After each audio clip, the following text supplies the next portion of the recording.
She showed up in a wedding dress with mascara running down her cheeks. He handed her a wrench instead of a question. Before we dive in, hit that subscribe button and drop a comment. Where in the world are you watching from? The clouds had been threatening all afternoon, but when the rain finally came, it didn't just fall. It poured. Thick sheets of water hammered the tin roof of Caleb's garage, filling the air with the relentless drumming of a summer storm breaking loose.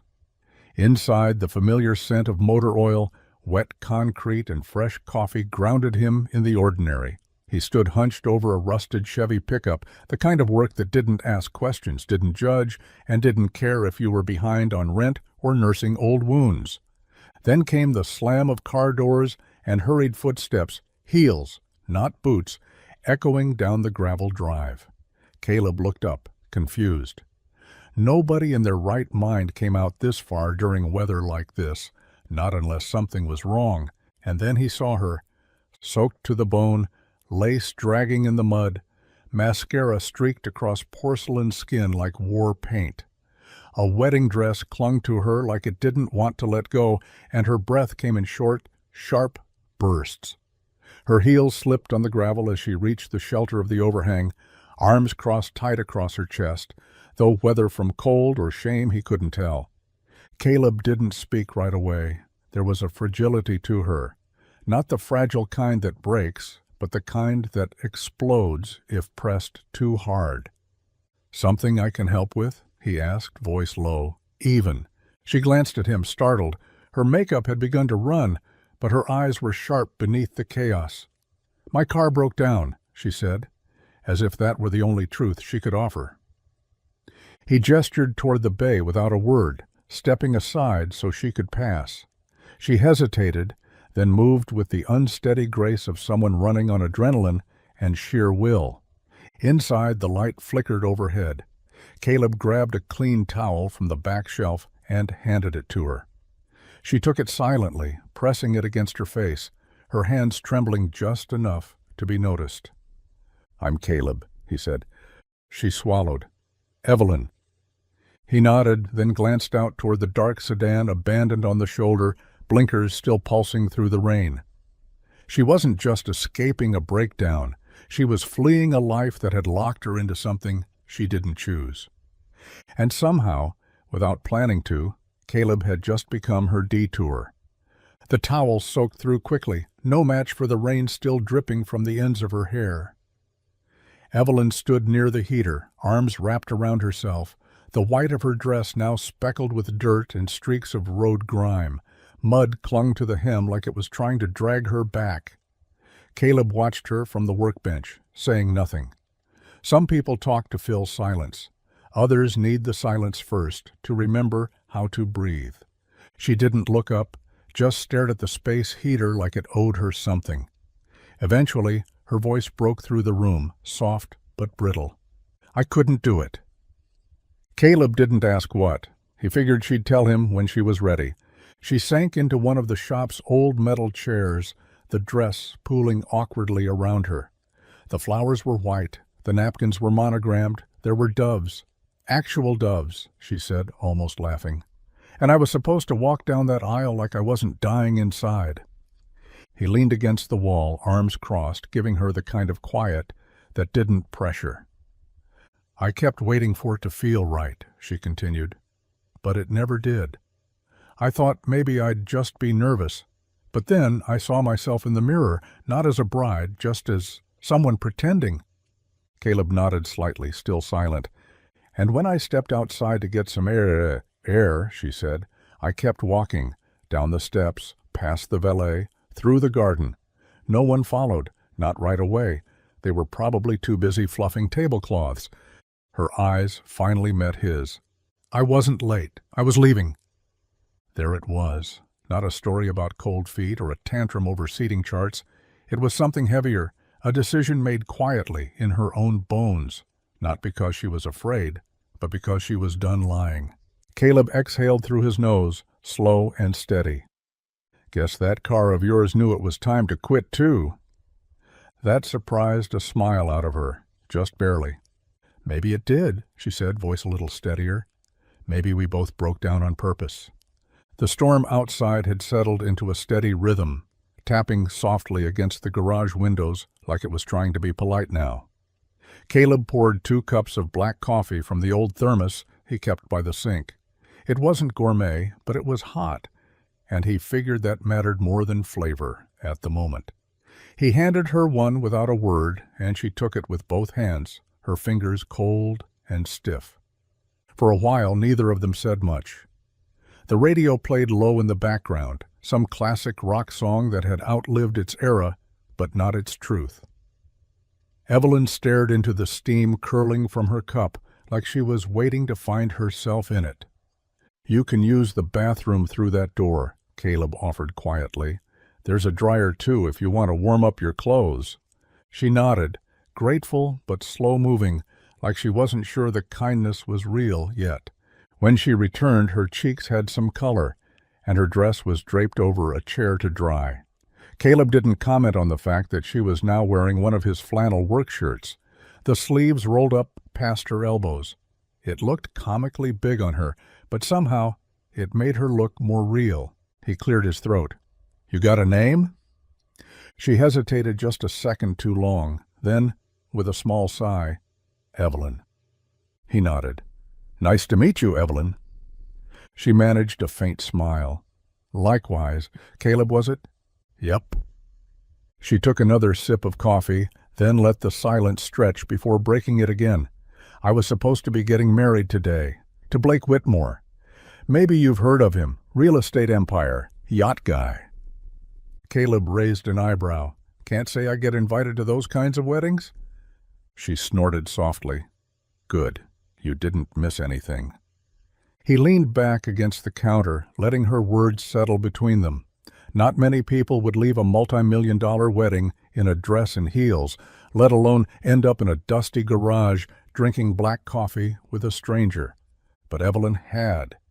And Caleb could already tell. She wasn't running away. She was waking up. The rain had eased into a mist by the time Caleb grabbed his jacket and stepped outside. Evelyn's car sat just beyond the gravel edge of the lot, its sleek body now speckled with dirt and rain, hazard lights still blinking in a tired rhythm. It was the kind of machine you didn't often see in a place like this. Low-slung, imported, clearly expensive. But right now, it looked as out of place as Evelyn herself had when she first walked in. He popped the hood and gave a low whistle. "Figures," he muttered, eyes scanning the engine. It wasn't neglect or bad luck. Someone had left the battery just loose enough to rattle free. Probably the driver. Probably intentional. Back inside, Evelyn sat with the coffee cradled in her hands like it was the only warm thing left in her world. Caleb wiped his hands on a rag and gave her a look. "Your driver bail on you?" Her lips twitched, but not into a smile. "He was loyal. Just not to me." Caleb let that sit. Loyalty in her world probably had a price tag.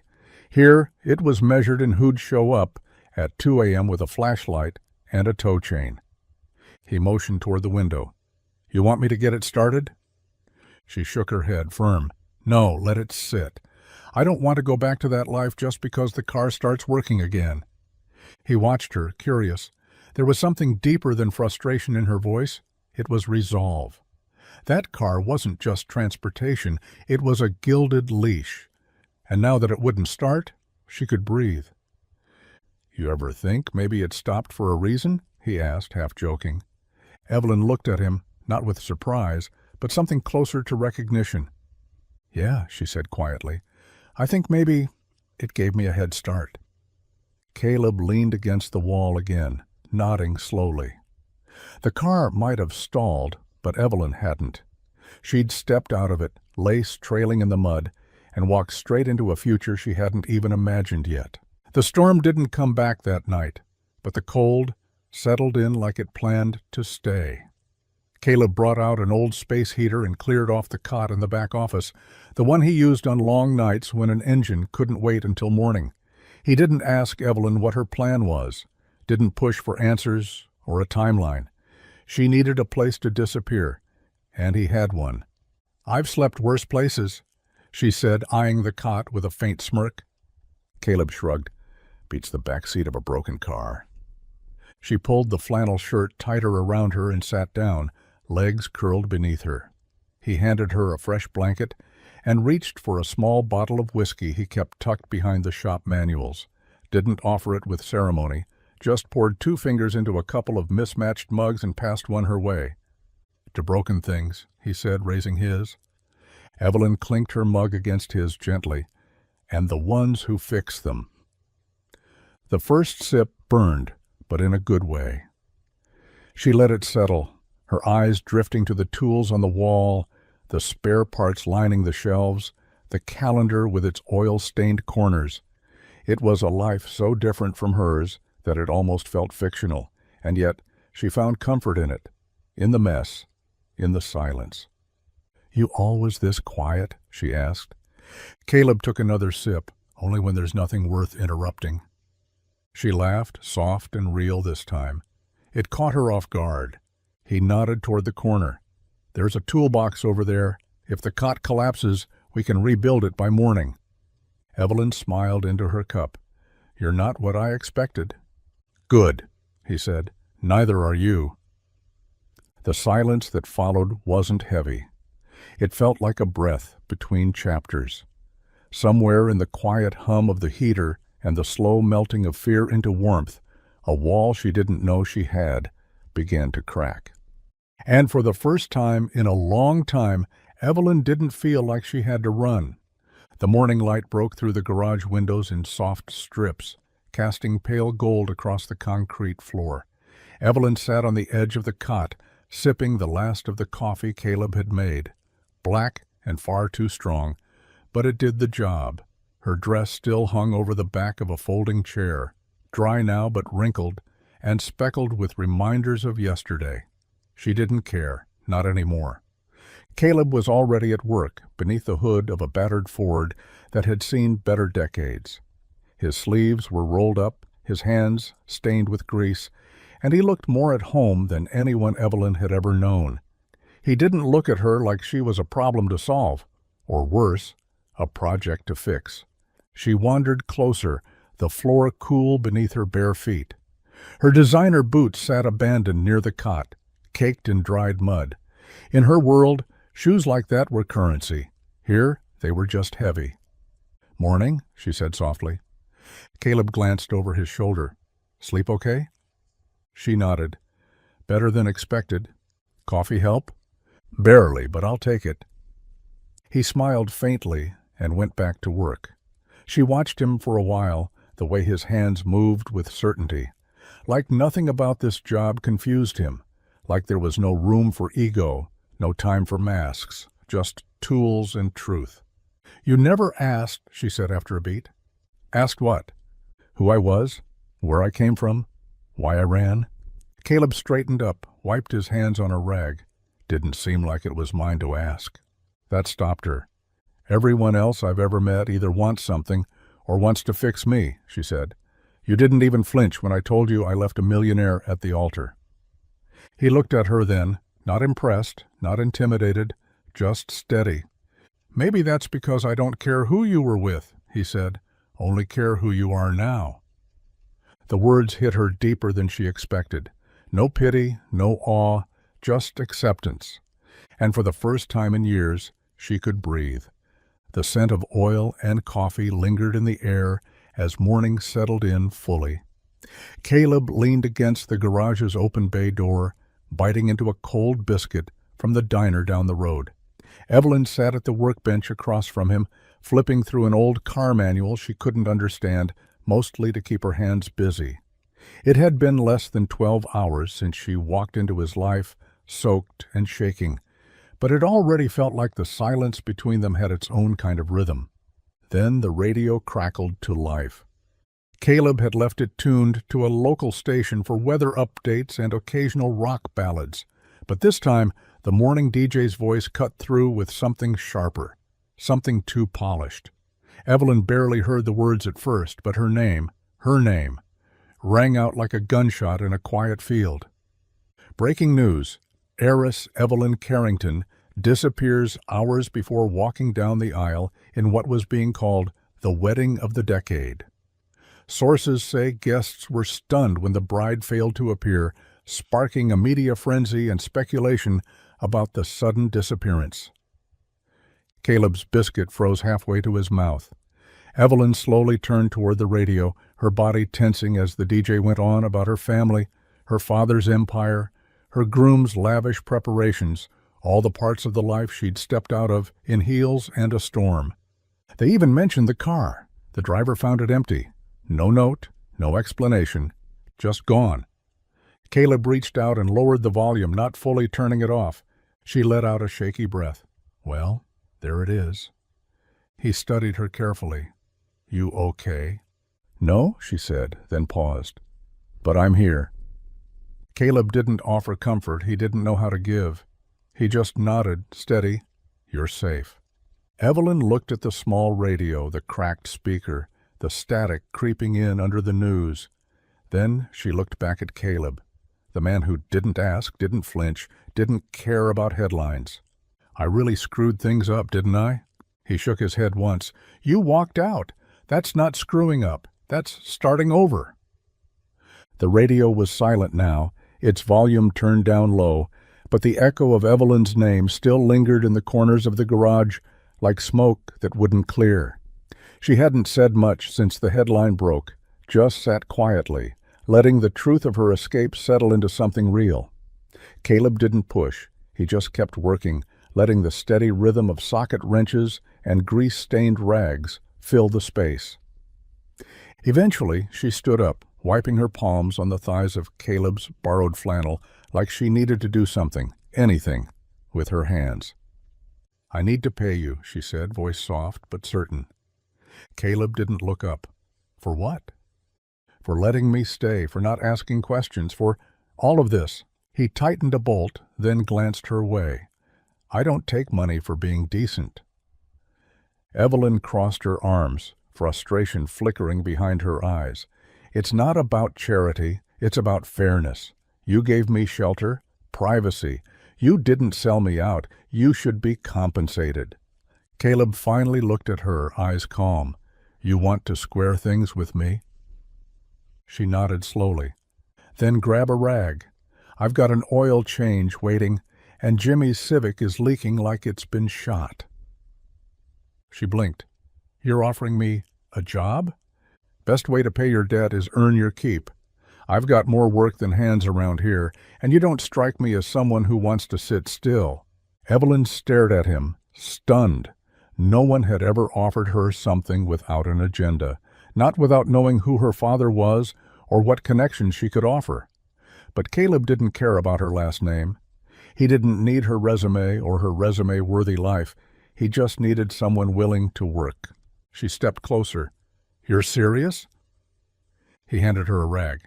I don't joke about engines or fairness. A slow smile tugged at her lips, almost involuntarily. For the first time in days, she felt something close to grounded. I don't know the first thing about cars, she admitted. Caleb smirked. Then it's a good thing you're starting at the bottom. The first thing Evelyn learned about cars wasn't technical. It was that grease gets everywhere. Her hands, her arms, somehow even her collarbone. No amount of careful movements or rolled-up sleeves kept it from finding her. And yet, standing under the hood of an ancient Civic, with Caleb guiding her step by step, she didn't mind it as much as she thought she would. Okay, he said, handing her a socket wrench.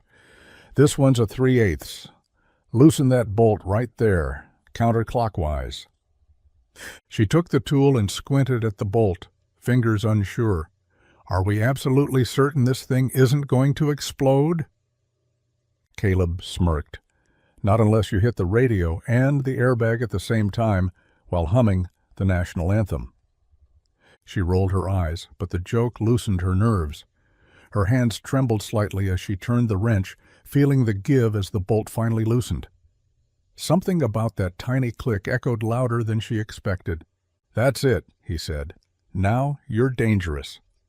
She looked down at her oil-streaked hands, then back at the open engine. It was strange how something so unfamiliar could already feel a little less intimidating. For so long, Her world had been about perfection: polished nails, crisp schedules, zero tolerance for error. Now she stood in boots 2 sizes too big, fingers blackened with grit, and for the first time in years, no one was watching for her to fail. Over the next hour, she learned what a carburetor did, what a spark plug looked like, and how not to panic when the socket wrench slipped and banged her knuckles. "You'll get calluses soon," Caleb said, rinsing his hands off. "Means you're earning it." She flexed her sore fingers, smiling. "It kind of hurts. Means it's working." Later, when she caught her reflection in the garage's dusty window, smudged, sweaty, wild hair escaping her ponytail, she didn't see the heiress anymore. She saw someone real, someone learning. Underneath all the silk and expectation, Evelyn was starting to find something she'd never had before: herself. The slam of a car door was the only warning. Caleb looked up from under the lifted hood of a pickup, wiping his hands on a rag just in time to see the sleek black luxury sedan kick up dust in the driveway. The man who stepped out wore money like a uniform: tailored coat, polished shoes, and a storm brewing behind expensive sunglasses. He moved like someone who expected doors to open without knocking. Evelyn stepped out from the garage's back room, mid-laugh from something Caleb had said. The moment she saw him, the color drained from her face, but only for a second. She didn't retreat. She stood taller. "Blake?" she said evenly, slowly. He ripped off the sunglasses, eyes narrowed. "There you are. Do you have any idea what you've done?" Caleb straightened beside her, subtly positioning himself between them, wiping his hands slowly. He didn't say anything, but his stance said enough. Blake's gaze flicked over him with contempt. "This your mechanic now? Cute." Evelyn didn't blink. "This is Caleb. He helped me when no one else did." "You humiliated me," Blake snapped. "You embarrassed both our families. I had to explain to everyone why the Carrington heiress vanished into thin air." "I didn't vanish," she said. "I walked away. There's a difference." Caleb's eyes stayed on Blake, still silent. He didn't need to defend her. She was doing just fine on her own. Blake stepped forward, face red. "You think this is how you find yourself? Playing grease monkey in some backwoods shop with a guy who probably lives paycheck to paycheck?"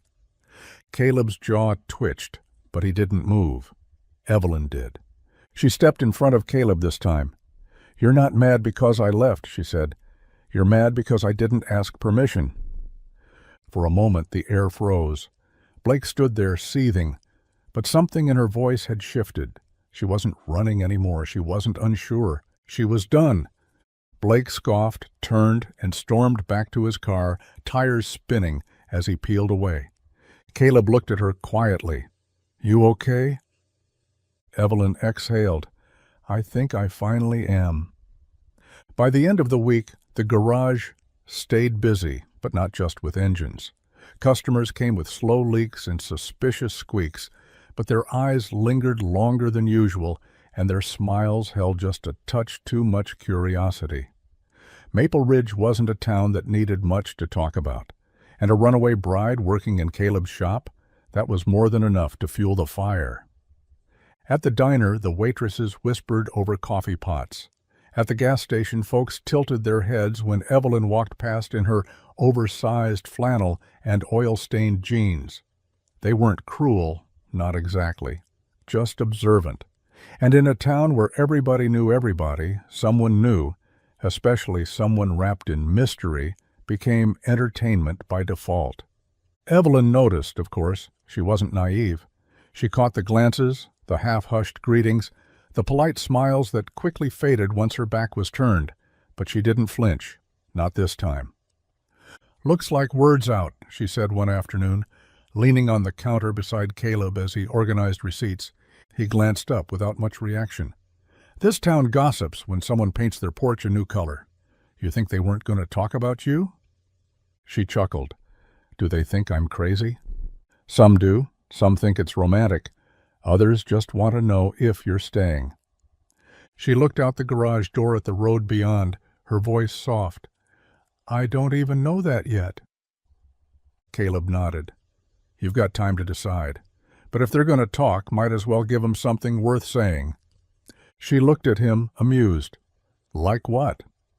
"Like how the runaway bride fixed Mrs. Dawson's transmission yesterday with nothing but a socket, wrench, and stubbornness." That made her laugh, real and full. For a moment, the whispers didn't matter. The stares didn't matter. All that mattered was the grit under her nails and the man beside her who saw her as more than a headline.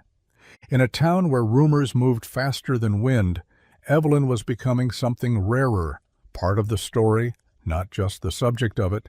The envelope was thick, cream-colored, and sealed with the kind of precision that only money could buy. It arrived in the hands of a man in a stiff suit far too polished for Maple Ridge.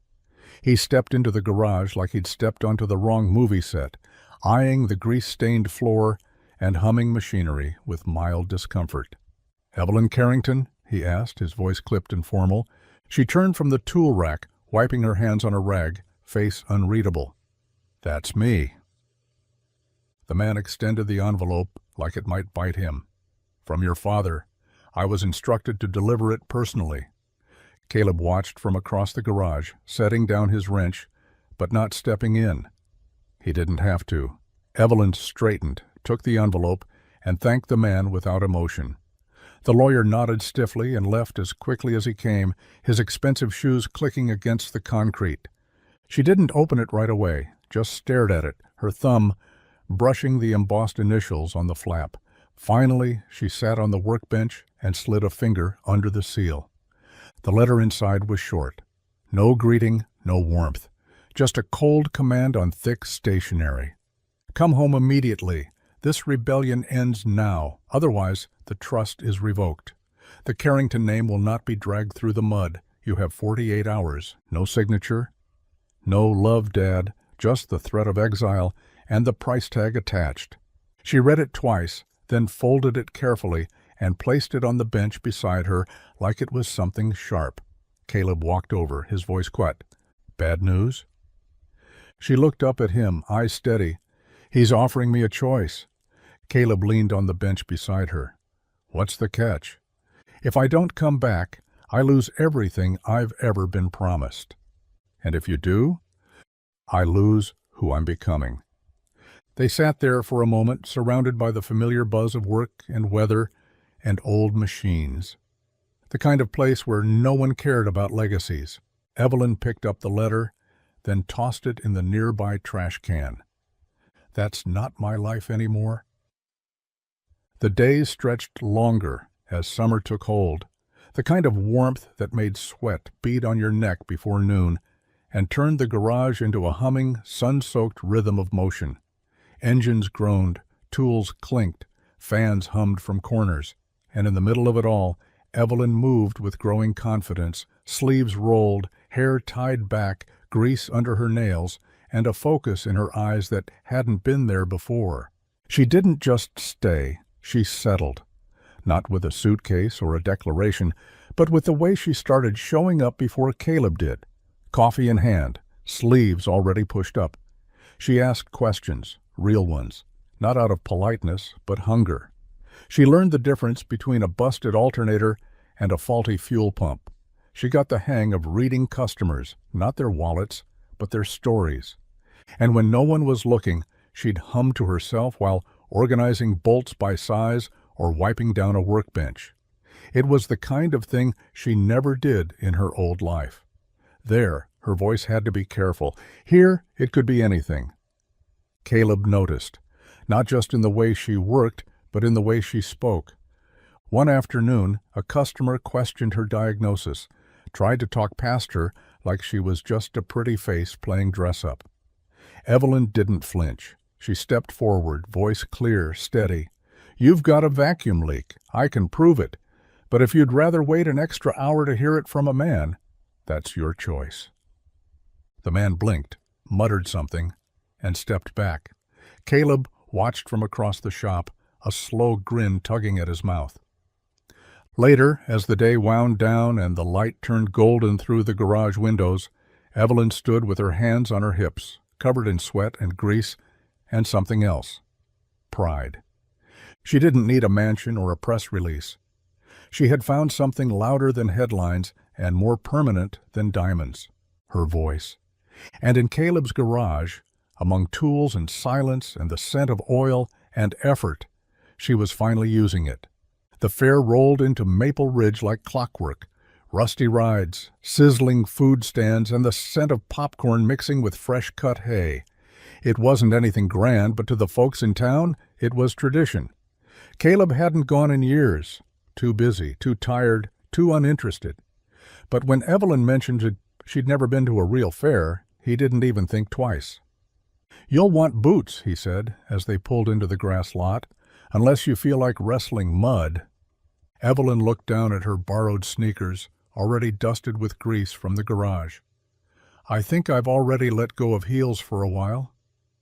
They walked side by side through rows of booths, where locals sold homemade jam, carved wooden toys, and knitted potholders with crooked hearts. Kids ran wild with sticky fingers, laughter ringing through the air. No cameras, no headlines. Just noise and light and the hum of a simpler world. Evelyn tried fried pickles and nearly cried laughing at how terrible they were.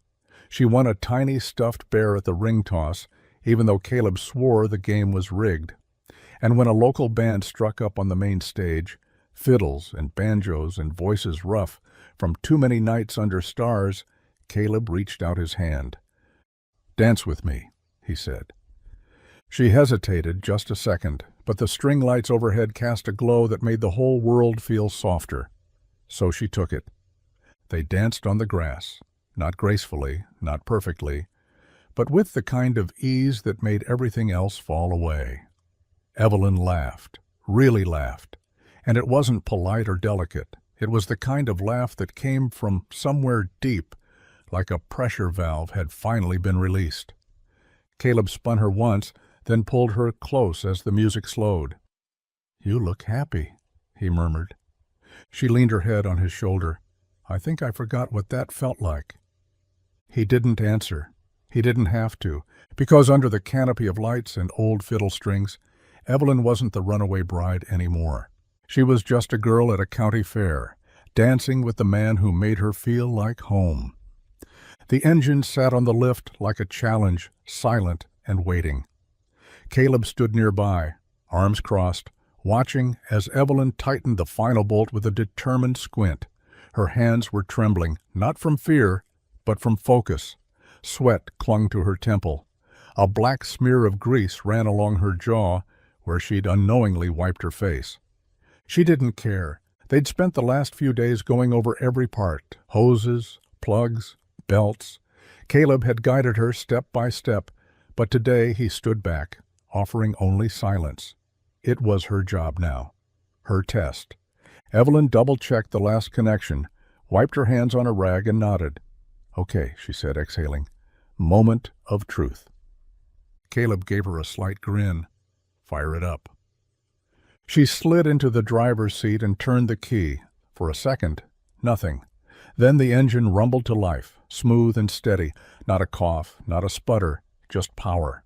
Real, earned power. Her eyes went wide. She jumped out, staring at it like it had just spoken. "Did I really just—" "You did," Caleb said, walking over. "Clean job. Solid work." She looked at him, a grin tugging at the corner of her lips. "You mean it?" He nodded. "I'm proud of you, Evelyn." The words stopped her, not because they were unexpected, but because no one had ever said them without a price. Not her parents, not her teachers, not the polished people at all those polished parties. Proud was a currency, a performance note. But this, Caleb's voice was steady, his eyes honest. He wasn't impressed, he was proud. Evelyn's face broke into a smile so bright it lit the entire garage. She laughed, a quiet, disbelieving sound. "I fixed an engine."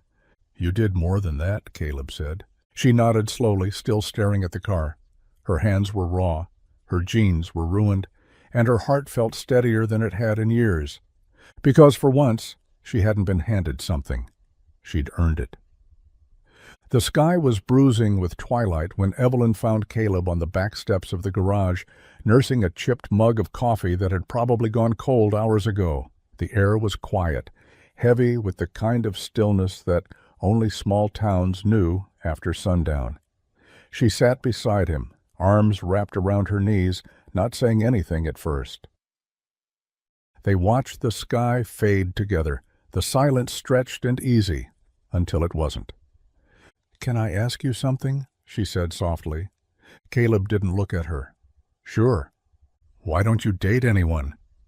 He was quiet for a long moment. Then he let out a slow breath and took another sip.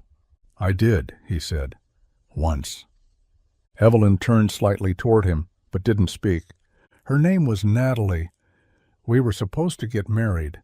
Had the date picked, rings paid off in monthly installments. I was working double shifts just to keep up. Thought that would be enough." His voice wasn't bitter, just tired. "But it turns out love doesn't stretch as far as a bank account." Evelyn's stomach turned. "She left because of money?" "She left because I couldn't offer more than this." He motioned to the garage, the cracked cement, the battered tools and flickering lights. "She said she wanted a life without limits. I think I was a little too grounded for her dreams." Evelyn swallowed hard. "I'm sorry." Caleb finally looked at her. "I'm not." His eyes held something she hadn't seen before. A crack in his calm. Not regret exactly, more like the quiet ache of someone who once bet everything on love and lost without bitterness, but also without forgetting. "That's why I didn't ask your story, Pope," he added. "Because I know what it feels like to be judged before you even open your mouth." Evelyn reached over and placed her hand lightly on his. He didn't pull away.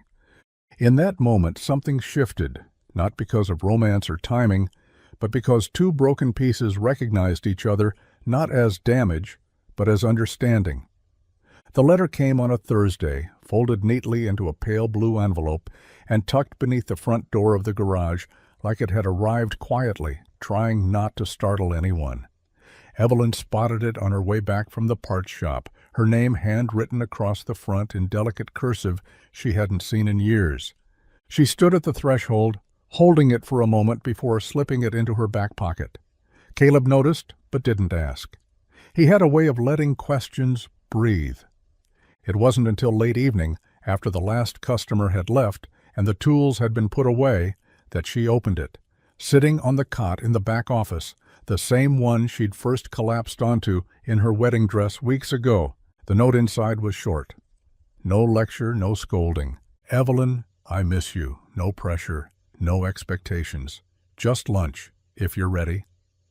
Love, Mom." She read it 3 times. It felt foreign, gentle, almost fragile. Her mother had always been poised, proper, impossible to please.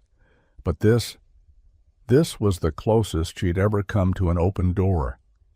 Later, she found Caleb in the garage, elbow deep in the engine of a minivan that had seen too many summers. She leaned against the wall, arms folded, letter still in hand. "My mother wrote," she said quietly. He didn't stop working, just glanced over his shoulder. "Yeah?" "Said she wants me to come to lunch. Said there's no pressure." Evelyn gave a soft, breathy laugh. That might be the first time she said that to me in my entire life. Caleb wiped his hands and straightened up. "You going?" "I don't know," she admitted. "Part of me wants to. Part of me's still tired." "You don't owe anyone forgiveness," he said. "But if it gives you peace, maybe it's worth hearing her out." Evelyn looked down at the letter, thumb brushing over her mother's signature. For the first time, the idea of going back didn't feel like surrender. It felt like choice. And that made all the difference. The old truck coughed once, twice, then gave up entirely with a pitiful sputter just outside the diner parking lot. Caleb popped the hood and stared at the engine like a man betrayed. The truck was a relic, more rust than metal in some spots, but it had always started, always. Until today. Evelyn leaned against the passenger door, sipping iced tea from a to-go cup, watching him with one eyebrow raised. You want me to call a tow, or should I just start pushing? Caleb sighed, rubbing the back of his neck. It's probably the starter, maybe the solenoid. She's stubborn, but she's never died on me like this. Evelyn stepped forward, peered into the engine. Mind if I take a look? He hesitated, not because he doubted her, not anymore, but because this truck was personal. It had been with him through breakups, late-night emergencies, quiet drives through back roads that helped him think. But then he stepped aside.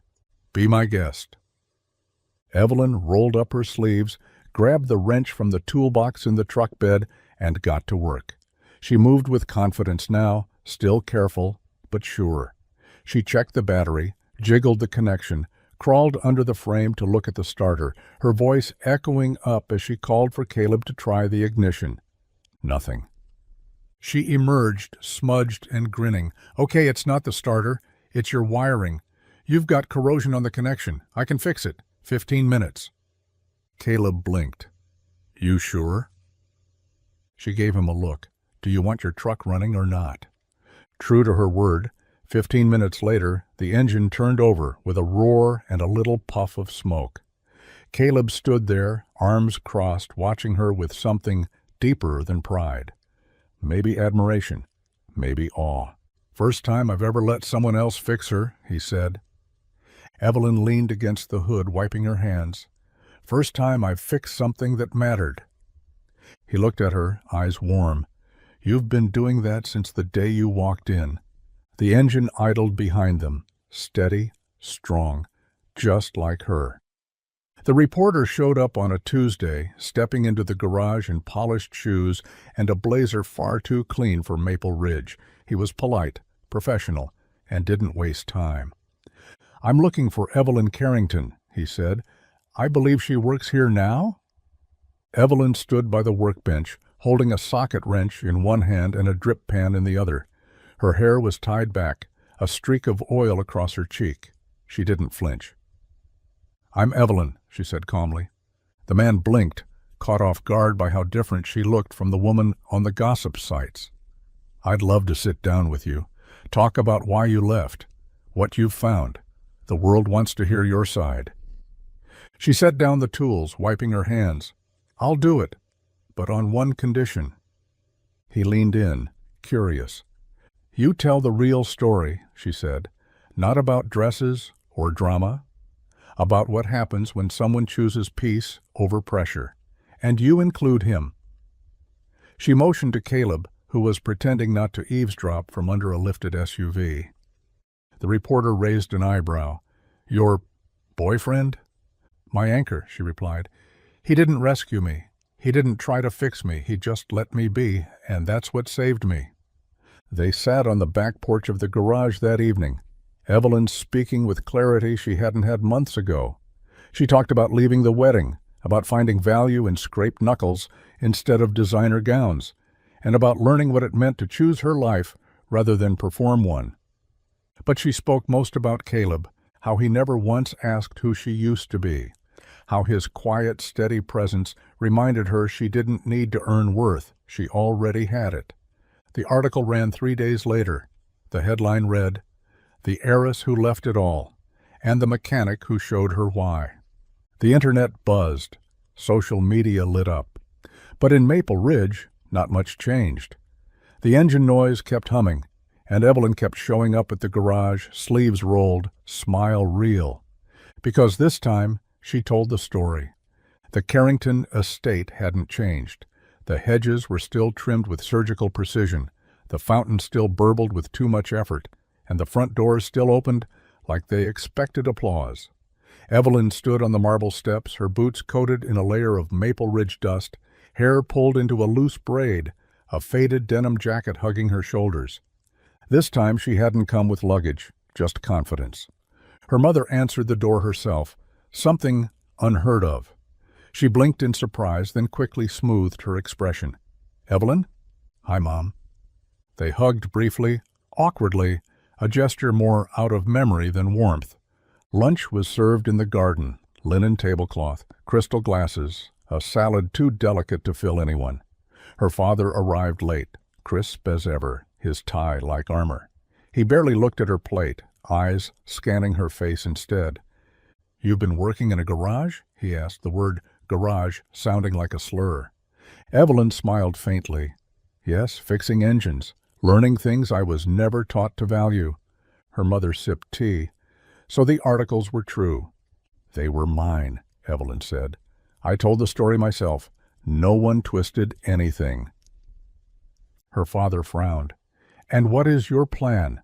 To stay in that town forever?" "I don't know," she said honestly.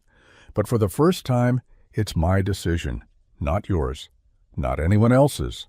Silence stretched, the kind that usually made Evelyn shift in her seat, but not today. She held their gaze. "You seem different," her mother said finally.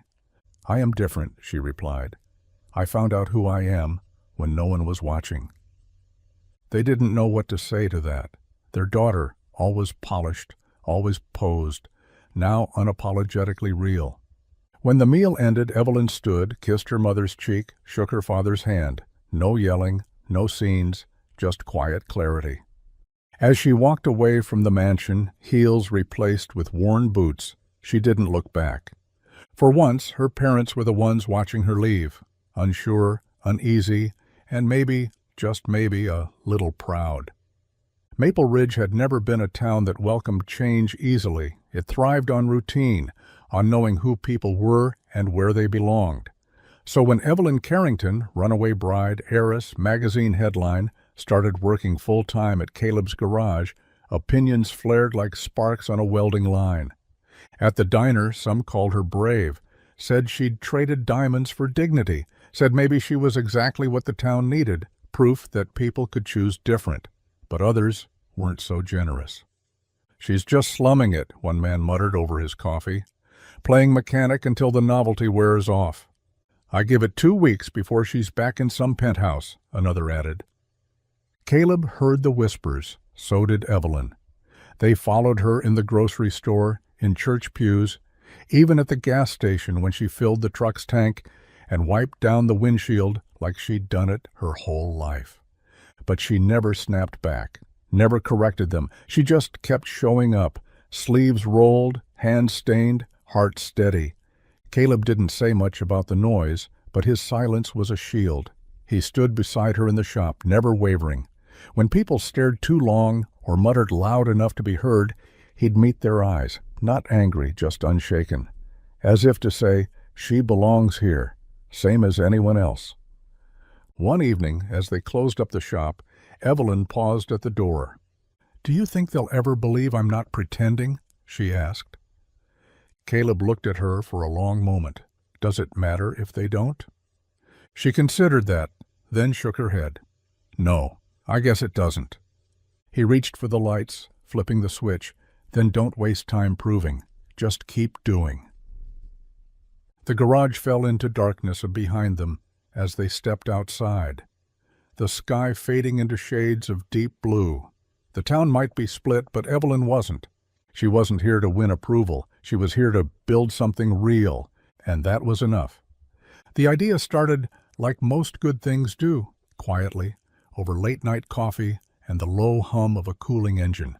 Caleb was sketching something on a scrap of cardboard, and Evelyn sat across from him, absently cleaning her fingernails with a flathead screwdriver. The garage was still, the kind of silence that only comes when the work is done and the world is finally catching its breath. "You know," she said, "you've got all this space out back. That dusty storage room with the busted light and half a dozen tires no one's claimed in years." Caleb glanced up. "Yeah? What if we used it?" she continued. "Cleared it out? Put in workbenches? Taught girls how to fix things, engines, brakes, confidence." He raised a brow, intrigued. "Girls?" "No offense," she said with a smirk, "but guys get handed tools. Girls get told to sit still and stay clean." Caleb leaned back, the wheels turning. "You think there'd be interest?" Evelyn nodded. "I've had 3 moms ask me this week if I'd show their daughters how to change a tire. One of them said her kid wants to rebuild a lawnmower. There's curiosity. What there isn't, yet, is a place where they're allowed to learn." He tapped the edge of the cardboard. "No judgment, no ego." "No boys," she added with a grin. "At least not until the girls know more than they do." They laughed, but the idea stuck. The next day they cleared the back room, swept out cobwebs, hauled away scrap. By week's end, Caleb had sketched blueprints, and Evelyn had started a list of tools they'd need. They called it the wrench room. No frills, just space to learn, mess up, and try again. It wasn't just about engines, it was about power.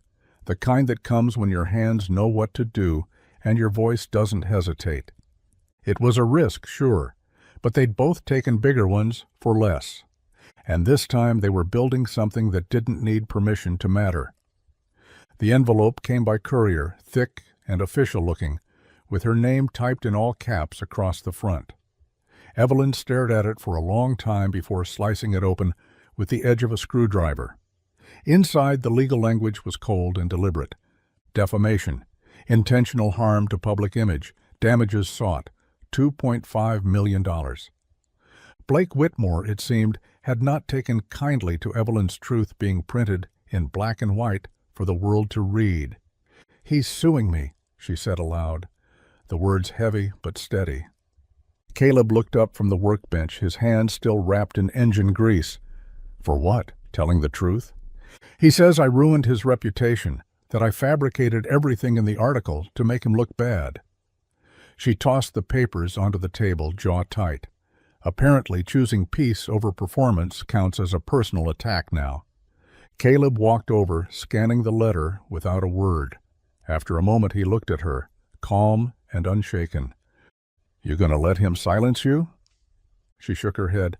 "Not this time." The old Evelyn might have panicked, called her father's lawyer, tried to settle quietly, but that version of her was long gone. This Evelyn had grease under her nails and truth in her voice, and she wasn't about to back down. She contacted a local attorney, one who didn't charge $900 an hour or wear cufflinks, and together they crafted a statement. It wasn't loud or flashy, just honest. "I did not run away to destroy someone. I left to save myself. The truth may be inconvenient, but it's mine, and I won't apologize for it." The media picked it up instantly. Some called it brave, others reckless. But Evelyn didn't flinch. She kept working, teaching, showing up at the garage every morning with her sleeves rolled and her head high. Blake wanted to scare her back into silence, but all he did was prove why she left in the first place. This time the story wasn't about a runaway bride. It was about a woman who stood her ground and refused to be erased. The courthouse smelled like old paper and polished wood, with the kind of hush that made even whispers feel loud. Reporters filled the pews, notebooks in hand, cameras stashed just outside the door, waiting. The whispers followed Evelyn all the way to the witness stand, a ripple of speculation and curiosity. She wore no designer labels this time, just a plain blouse, a black skirt, and boots still dusty from the garage. Caleb sat in the front row, elbows on his knees, hands clasped. He didn't say anything when she walked in, but his eyes never left her. She carried that look with her, like armor. Blake's lawyer asked questions with the sharpness of someone who thought money was the same as truth. He painted her as unstable, dramatic, someone desperate for attention. He quoted her interview back at her like it was a script she'd written for sympathy. But Evelyn didn't waver. When it was her turn to speak, the room leaned in. She didn't shout. She didn't cry. She simply told the truth. "I didn't leave because I wanted to hurt Blake," she said, voice clear. "I left because I was losing myself. I was living a life that looked perfect on paper and felt hollow in my chest." She glanced briefly at Caleb, his steady presence like a lighthouse through fog. "I didn't destroy Blake's reputation. I shared my experience. If that truth is uncomfortable, maybe it's because it wasn't as perfect as it looked." The judge listened. The jury listened. Even Blake, for once, went silent. By the end of the day, Evelyn's statement made headlines, not because it was scandalous, but because it was real. The case didn't go Blake's way. The court ruled there was no defamation, only a woman reclaiming her story. Outside, as flashes from cameras lit the courthouse steps, Caleb waited near the curb, arms crossed, expression calm. Evelyn walked straight to him, past the press, past the questions, and into the only place she truly trusted. "You did it," he said. "No," she replied. "We did." And she meant every word. The verdict came down just after noon. No damages, no defamation, no more silence. The judge's voice echoed through the courtroom like a door unlocking, slow and final. Evelyn didn't cry. She didn't gasp. She simply exhaled, like she'd been holding her breath for far too long. Outside, the cameras flared, but her steps were steady. The reporters called her name, begged for statements, but she kept walking. Caleb held the truck door open, and she climbed in without hesitation. They didn't speak on the ride back to Maple Ridge. They didn't have to. The silence between them was full of understanding, full of peace. Later, she sat alone behind the garage, her boots kicked off, toes in the dirt, watching the sun start to dip behind the trees. Caleb was inside, tinkering with a carburetor that didn't really need fixing, giving her space. He always knew when to be there, and when to let her breathe. She thought about how easy it would have been to run, to disappear into the comfort of money and lawyers and controlled narratives. But she hadn't. Not this time. She'd stood up, looked the storm in the eye, and told it to wait its turn. That was the real victory. The town buzzed, of course. Some cheered for her. Others waited for her to fall. But Evelyn didn't measure herself by their volume anymore. Her worth wasn't up for debate. That night, Caleb brought her a grilled cheese sandwich and a beer, setting it beside her without a word. She smiled up at him. "You ever think it had come to this?" she asked. He shrugged. "Didn't know what it had come to. Just knew I wanted you to have the choice." She leaned her head against his shoulder, warm and steady beside her. "I didn't just win in court," she murmured. "I won me back." Caleb didn't say anything. He just took her hand in his, dirt and grease and all, and held it like he'd always planned to. No headlines, no noise, just truth, and the quiet strength that followed. The back room of the garage didn't look like much at first. Just 2 workbenches, a stack of tools, and walls that still smelled faintly of old rubber and dust. But on a breezy Saturday morning, the space came alive in a way it never had before. 12 teenage girls filed in, some eager, others skeptical, all of them curious. They wore jeans, ponytails, chipped nail polish, and nervous smiles. Most had never touched a wrench in their lives. All of them had been told at some point that this wasn't their space. Now it was. Caleb stood in the doorway, watching quietly as Evelyn moved between the girls, showing them how to grip a socket wrench, how to recognize stripped threads, how to listen to an engine instead of just looking at it. They called the program Wrenched. A little messy, a little fierce, just like the girls it welcomed. There were no uniforms, no grades, just hands-on learning, encouragement, and a simple rule: ask questions, make mistakes, try again. One girl stripped a bolt. Evelyn gave her a high five. "Good, now you know how not to do it. Next time, you'll nail it." Laughter followed, real, unfiltered. By noon, the workbenches were cluttered with tools and snack wrappers. Elbows were greasy, foreheads smudged, but the pride on those faces, untouchable.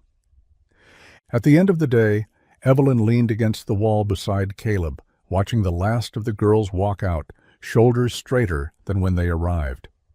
"Think it worked?" she asked. Caleb gave a soft smile.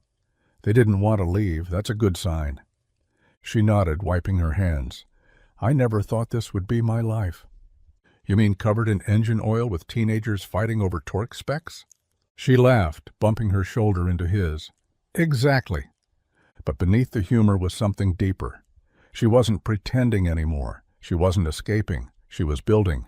Wrenched wasn't just a program. It was proof that girls could learn, that lives could change, and that a runaway bride could finally stop running by teaching others how to stand. The envelope was small, the handwriting uneven, like the pen had been held with hesitation and hope. Evelyn found it tucked between the bills on the garage's front counter, stamped from a town 2 hours away. No return address. Just her name written in soft, blocky letters. She sat on the back steps to read it, the afternoon sun warm on her shoulders and the sound of Caleb's tools clinking softly behind her. Dear Evelyn, I don't know you, not really. But I saw your story. I watched your interview. I read everything I could. I'm 16. My dad thinks girls don't belong in garages. My school doesn't offer shop class to anyone but the boys. I've always wanted to learn. But I thought maybe I wasn't supposed to. Then I saw you, in boots, with grease on your face, laughing like it belonged there. You gave me courage, not just to pick up a wrench, but to tell my dad that I will, that I don't need to be perfect, I just need to try. Thank you for showing us we don't have to be perfect to be powerful. A girl who's not afraid anymore. Evelyn read it 3 times before folding it back with care, her fingers trembling around the creases. There had been interviews, headlines, a court case, but none of them had hit her like this. She walked inside and pinned the letter above the workbench in the wrench room, where the girls could see it, proof that what they were doing mattered. Caleb wandered over, wiping his hands. Good news? She nodded, blinking fast. The best kind. He read the letter in silence, then met her gaze. That's one hell of a legacy you're building. It's not mine alone, she said. But something settled in her chest then. A weight, but a good one. Responsibility, purpose. A reminder that the moment she stopped running, someone else found the courage to start walking forward, and that made every scraped knuckle, every whispered judgment, every hard day worth it. The offer came in a white envelope with a silver seal, heavy, official, and lined with everything Evelyn used to believe mattered. Her father's handwriting was absent, but the letter was unmistakably his voice, structured, persuasive, and dressed in layers of control disguised as opportunity. Executive Director of Brand Strategy at Carrington Enterprises, high 6-figure salary, travel, a corner office with glass walls and skyline views, a return to the world she once belonged to. Caleb found her sitting on the shop's front stoop, letter open in her lap, hands still stained from teaching the girls how to bleed brakes. They really want you back, huh? He asked gently. They want the version of me who left, she replied. The one who smiled for photos and never asked why things felt so empty. He sat beside her, stretching out his legs, letting the silence settle. You thinking about taking it? Evelyn looked around. The garage buzzed with life behind them, music playing low, laughter echoing from the wrench room where 2 girls argued over lug nuts, the scent of grease and freedom in the air. I thought I'd feel torn, she said, but I'm not. She held up the letter, then folded it neatly and tucked it back into the envelope. This used to be the dream, but now it feels like walking backward. Caleb didn't say much. He didn't have to. The quiet between them had always said more than words. Inside, Evelyn posted a new sign on the bulletin board. Wrenched, now accepting applications for fall session. In her handwriting, on her terms. She wasn't running from anything anymore, not expectation, not pressure, not her last name. For the first time, she wasn't waiting for someone else to decide her future. She already had. And it looked like oil-streaked coveralls, girls learning to take up space, and a love that never asked her to shrink. No skyline view could compete with that. It was late, one of those quiet nights where the sky stretched wide and the air carried a softness that made the world feel smaller. Caleb and Evelyn sat on the roof of the garage, legs dangling over the edge, sipping from chipped mugs of lukewarm coffee as the hum of the town settled into sleep. He rarely talked about himself, not the way she had. He was steady, dependable, a man who fixed things without drawing attention to what was broken in him. But tonight felt different. The silence between them wasn't a wall. It was an invitation. My dad was a mechanic too, Caleb said finally, eyes on the gravel below. Owned a place like this, only smaller. Mom handled the books, did the front office. They barely scraped by, but they loved it, loved each other. Evelyn listened, quiet, not interrupting. When I was 17, we lost everything. Dad got sick. Medical bills piled up.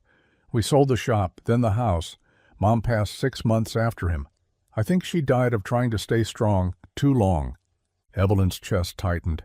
She'd known he carried something, but not this. I swore I'd rebuild what they lost, he continued. Not the business, the safe place. A space where no one had to prove they were enough just to be seen. That's what this garage is. That's what Wrenched is becoming. He rubbed the back of his neck, a small crack in his calm. I don't say it often, but I was lonely. Even when this place was full of engines and customers. It wasn't until you walked in, drenched, pissed off, in that ridiculous wedding dress, that it started to feel like home again. Evelyn set her mug down and reached for his hand. "You saved me, Caleb," she said gently. "But I think I'm saving you right back." He didn't reply, just nodded once, eyes shining in the dark. And for the first time, the man who never asked for anything leaned in, just enough to let someone hold the weight for a while. And Evelyn did, without flinching. The Mustang sat half-repaired in the middle of the garage, its hood propped open, wires exposed like nerves mid-healing. Caleb leaned over the engine, hands smudged, brow furrowed, not from the work but from something heavier pressing behind his ribs. Evelyn stood nearby, organizing sockets back into their trays, humming softly under her breath. She had no idea what was coming. Caleb wiped his hands and cleared his throat. "You ever think about where all this is going?" She glanced up, one eyebrow raised. "The car or us?" He chuckled. "Both, I guess." She leaned back against the tool bench, watching him. "Well, the Mustang's getting there. And us. I think we already are." He nodded, then stepped around the car, standing in front of her. No suit, no spotlight, no kneeling, just the raw hum of a garage, and two people who'd already said more with their actions than most say with vows. "I don't have much," he said, voice steady but low. "I can't give you diamonds or fancy trips or a life that fits in a magazine spread. But if you'll stay, if you'll keep waking up here, keep building this life with me, I'll spend every day earning you." Evelyn didn't blink, didn't need time, because love didn't always show up in candlelight and grand gestures. Sometimes it stood in work boots, beneath flickering fluorescent lights, offering everything it had with calloused hands and quiet certainty. She stepped forward, closed the small distance between them, and pressed her forehead to his. "You already do." He let out a breath he didn't know he'd been holding. "No ring?" she teased gently. He smiled. "Not yet. But I've got a washer from a '78 Bronco that might work until we can afford one." Evelyn laughed. Full, free home. She didn't need a diamond. She needed this. And she said yes with more certainty than she'd ever known. Right there, next to the Mustang, under the hum of old lights, their future began with oil on their hands and love in their bones. The garage never looked more alive. String lights hung from rafters, casting a warm glow over the tool benches and oil-stained floors. The scent of motor oil mingled with wildflowers, and the old radio in the corner played a slow, scratchy tune that somehow felt exactly right. There were no pews, just folding chairs, wooden crates, and a few beat-up shop stools arranged in rows along an aisle of swept concrete and faint tire tracks. Friends from town filled the space, grease under their nails and hearts full. The girls from Wrenched had made bouquets out of scrap metal and wire, twisting them into petals and stems that somehow looked more beautiful than anything bought from a store. Caleb stood at the front, hair combed for once, wearing a clean flannel shirt and jeans that still had a patch of paint from a job 2 summers ago. He looked like himself. That was the point. Then the garage doors creaked open. Evelyn stepped through, sunlight catching the edges of her dress, simple, knee-length, and stained with a smear of grease on the hem no one dared clean. Her boots tapped against the floor with quiet purpose, and her smile, full, soft, steady, wasn't the polished one from society pages. It was real, rebuilt, hers. She walked past engine lifts and half-done projects, past friends who'd become family, and toward the man who had never once asked her to be anything but exactly who she was. Caleb's eyes never left her. When she reached him, he took her hands, fingers still stained faintly with work.